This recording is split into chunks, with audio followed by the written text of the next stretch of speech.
बिस्मिल्लाहिर्रहमानिर्रहीम। मोहतरम नाजरीन, अस्सलाम वालेकुम। आज कल ये आँखों का मर्ज जो है, ये वबा पूरे पाकिस्तान में फैल चुकी है। खसूसन पूरे पंजाब के अंदर हर दूसरे तीसरे घर के अंदर कोई ना कोई फर्द बीमार है। बस एक मुख्तसर मुजर्रब और बहुत ही छोटा सा नुस्खा बता रहा हूँ। इतना ख़र्चा भी नहीं है और 1 मिनट के अंदर इंशाअल्लाह आँखें ठीक हो जाएंगी।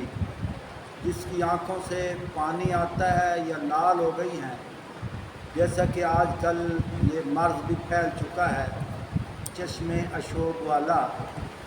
बस मुख्तसर अमल ये है कि सबसे पहले तो इस तरह करना है, पंसारी से या मेडिकल स्टोर से एक डराब मिलती है, अर्के गुलाब, कम बेच 40 या 50 रुपए की मिल जाएगी।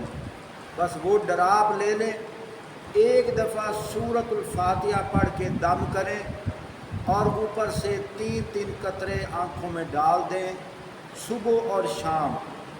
1 या 2 दिन इस तरह करोगे, तीसरे दिन मरीज़ खुद ब खुद ठीक हो जाएगा। इतना ख़र्चा भी नहीं है, अमल करके देखो।